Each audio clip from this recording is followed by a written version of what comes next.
જ્યાં દર્શક મિત્રો પહેલાં તો તમને થોડો વિડીયો દેખાડી દઉં, પછી હું તમને પછી સમજણ પડીશ। પહેલાં વિડીયો તમે જોઈ લો।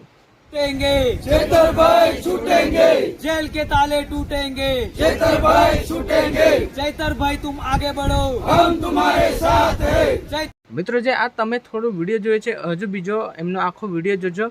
પરંતુ આ શું કેમ ચેતરભાઈ આગે બઢેંગે અને તાળા તૂટેંગે, મિત્રો આ કેમ જે કાલે અગાઉ વાત આપણી થઈ હતી કે જે ડેડિયાપાડાના ધારાસભ્ય શ્રી ચેતરભાઈ વસાવાને જે 7 વર્ષની સજા મળી છે અને ફરી એમને જેલમાં ધકેલવામાં આવ્યા છે અને જે એમનો કલમ નંબર પણ એમને એક તમે ઘણા બધા એવા વિડીયોમાં જોયા હશે। ત્યારબાદ છોટાઉદેપુર જિલ્લાના સુખરામ રાઠવાના ગામના જે ત્યાંને ખેડૂતો જે બધા ભેગા થઈને જે એવું કર્યું છે કે चैतर तुम आगे बढ़ो हम तुम्हारे साथ है। जय जोहार, जय आदिवासी, जय जोहार, जय जोहार, जय जोहार, जय आदिवासी, जय जोहार, जय आदिवासी, जय आदिवासी, जय जोहार। આજે એક જ દિવસે બે ફેસલા આવ્યા। એક હાર્દિક પટેલ જે દેશદ્રોહ જેવા ગંભીર ગુનામાં સંડોવાયેલા હતા, એમનો કેસ સરકાર પાછો લઈ લે છે અને ચૈતરભાઈ વસાવાને આજે 7 વર્ષની સજા કરી છે।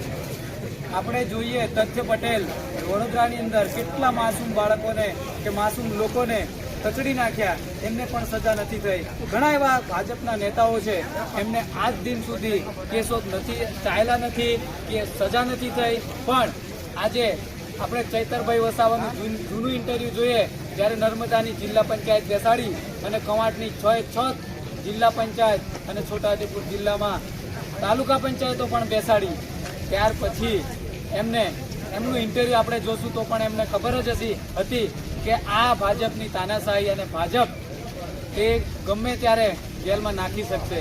આનાથી સ્પષ્ટ થાય છે કે આદિવાસી યુવાન, આદિવાસી નેતા જ્યારે આદિવાસીના હક્કો માટે જ્યારે લડે છે, જ્યારે વિચારે છે, એમને દબાવવાની કોશિશ થઈ રહી છે। આજે આદિવાસી ટાઈગર જ્યારે સમાજ માટે આજે જે કંઈ આદિવાસી યુવાનો જે બોલતા થયા છે, એ ફક્ત ને ફક્ત ચૈતર વસાવાના લીધે જ આજે અવાજ ઉઠાવતા થયા છે। પણ આજે આદિવાસી સમાજના આદિવાસી યુવાનનો અવાજ દબાવવાની કોશિશ કરી છે, આદિવાસી નેતાનો અવાજ દબાવવાની કોશિશ કરેલી છે, પણ આદિવાસી સમાજ આ બધું જોઈ રહ્યો છે અને હવે આદિવાસી સમાજ સંસ્કારી અને શિક્ષિત બન્યો છે। ત્યારે આવનારા સમયની અંદર આ સાખી લે એમ નથી, એટલે આવનારા સમયની અંદર સમસ્ત આદિવાસી સમાજ આ વિચારી રહ્યો છે અને આને જોઈ લે છે અને એમનો જવાબ ચોક્કસથી આપશે। જય જોહાર, જય આદિવાસી।